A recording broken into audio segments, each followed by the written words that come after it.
a large Russian group pushes through Ukrainian defensive lines. Then artillery opens up.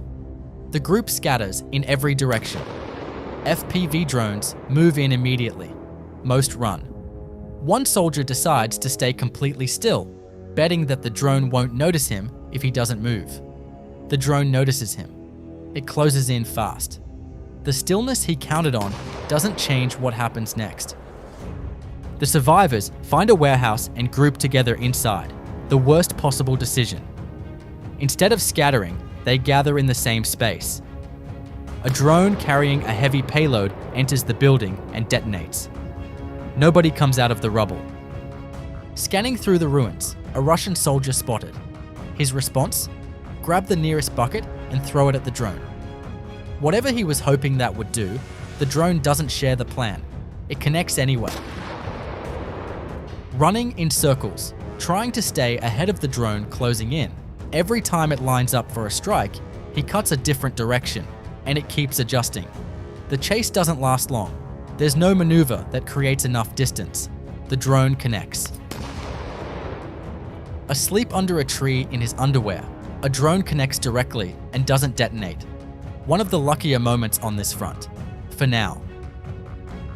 Hiding in the grass, convinced the cover holds. A weapon within reach, never used. Staying still and hoping for the best is the choice most of them make. It doesn't work here either. Another soldier asleep when the drone arrives. No position on this front is safe enough to rest in. Another Russian soldier, same position, hidden in the grass. The drone hits his backpack first. A few seconds pass. By the time he processes what just happened, the payload detonates. He never gets the chance to react.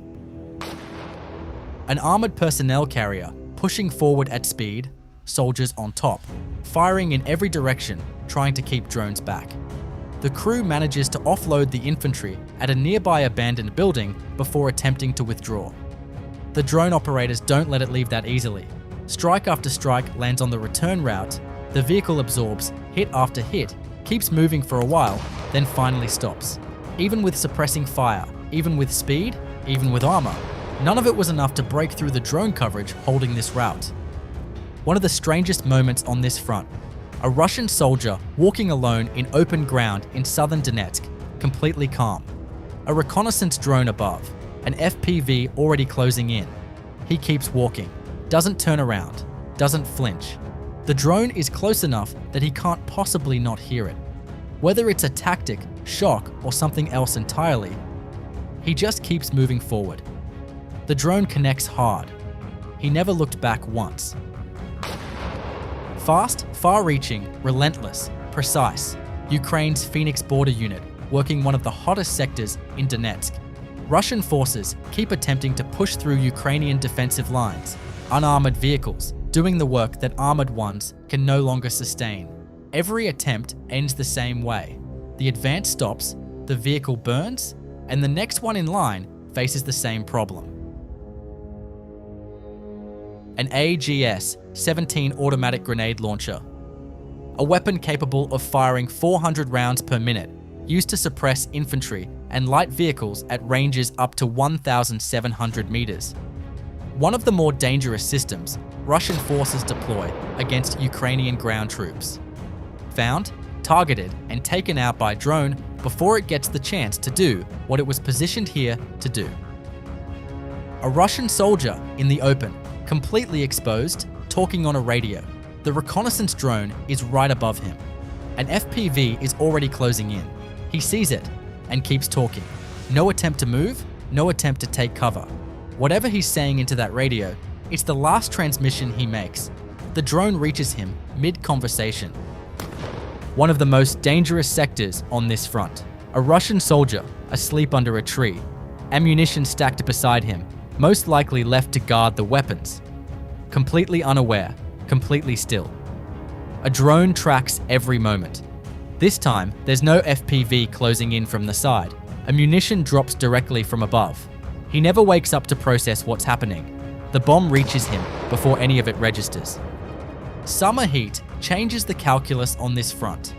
Russian soldiers instinctively seek shade, under trees, in the few patches of vegetation that offer cover from the sun. Drone operators know this. In hot weather, the search starts under the tree lines because that's where soldiers go. The Paskuda Battalion working through exactly these spots. Thermal imaging making the shade irrelevant. Body heat giving away what the foliage is supposed to hide. The season itself becomes a tactical variable. Ukrainian aviation striking a concentration of Russian personnel and motorcycles. A direct hit in the center of the group. Precise delivery from the air before anyone on the ground could react. Same area, different soldiers, and none of the luck. Pokrovsk direction, panic, running across open fields, hiding attempts that don't hold up. Russian soldiers pushing forward with inadequate equipment, under heat, running short on water, and everything else. They never encounter a Ukrainian soldier. What they encounter instead is a drone, already closing in before they realize what's happening. That's the front for most of them. Not a battle, just a drone, and whatever distance they manage to put between themselves and it before it closes. Transport vehicles and artillery, the top priorities for drone operators working the Bryansk Oblast around the clock. Every vehicle taken out, every artillery piece removed from this sector directly reduces the threat to Chernihiv Oblast across the border. The pressure never stops. 144 Russian passports, each one belonging to a soldier who had a choice and didn't take it. Ukraine's 225th Assault Regiment releasing this footage after the operation. The option to surrender was there. These soldiers didn't take it. What this collection represents is one operation's worth of men who came to Ukrainian territory and didn't leave. The documents stay. The soldiers didn't. The last seconds before impact, again and again across this footage. Each soldier sees the drone just in time to register what's happening, and not in time to do anything about it. Automatic weapons in hand, none of it matters. The drone is already there. A body armor hanging on a tree branch outside a dugout. All the confirmation a drone operator needs. Signum Battalion working through Russian drone operator positions in the Lyman direction, one by one. The drone enters the first shelter and detonates. A second dugout cleared the same way.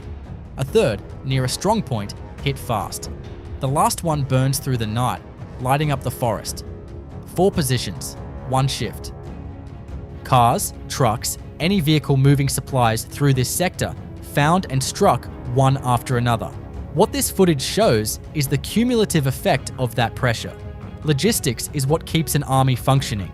Ammunition, fuel, food, rotations, cut it consistently, and the front line starts running short on everything at once. Every vehicle gone means one less delivery completed, one more unit going without what it needs.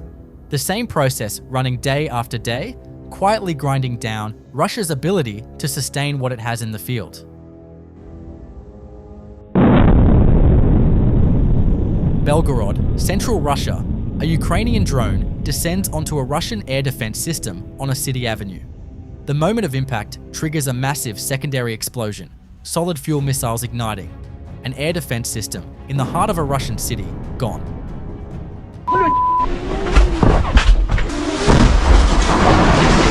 The road to Kostiantynivka, a Russian FPV drone closing in on a Ukrainian mobile fire group. Seconds before impact, the crew reacts fast enough to get clear. No casualties. Ukraine's Kizhak brigade captures the moment, the incoming drone, the split-second decision, the narrow escape. A reminder that on this front, both sides are running the same operations. The one that reacts faster survives. Footage from the Russian side. A soldier filming a fuel train burning after a Ukrainian drone strike in Zaporizhzhia Oblast. The supply they were counting on, going up in flames.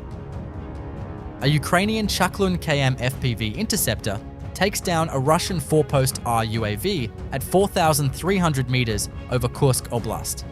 The Forpost-R carries laser-guided KAB-20 aerial bombs, a drone designed to direct precision strikes on Ukrainian positions. It never delivers its payload. A Zala reconnaissance drone, fast, highly maneuverable, used by Russian forces to locate Ukrainian positions and guide artillery fire. Taking one down in the air isn't straightforward. The interceptor needs enough speed to close the gap, precise control to match the target's movements, and range to stay in the hunt. Ukraine's ODIN 10 SSE interceptors are built specifically for this. And in this footage, the entire pursuit is captured on camera. A clean intercept on one of Russia's more capable surveillance platforms.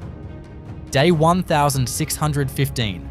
Yesterday alone, recorded 231 separate clashes along the line, 23 of them concentrated around Pokrovsk, 16 more in Kostiantynivka, the two sectors still absorbing most of the pressure. Russian forces are reportedly gathering for a fresh push toward Dobropilya, while units elsewhere pull back periodically just to reinforce and replace losses. Further behind the front, Ukraine's reach kept extending overnight. A Chornomornaftogaz facility hit in occupied Crimea, a drone relay station and storage site taken out, a logistics bridge in Donetsk region cut, and a troop concentration struck in Luhansk. The Tyumen oil refinery, deep inside Russia, took a hit of its own. And today's tally, total losses since the war began, now stand at 1,440,580. In the past 24 hours alone, 1,590 more were added to that count, one of the sharpest single-day jumps in weeks, day 1615. The pressure keeps building on both ends of this war, and neither side is slowing down to catch up.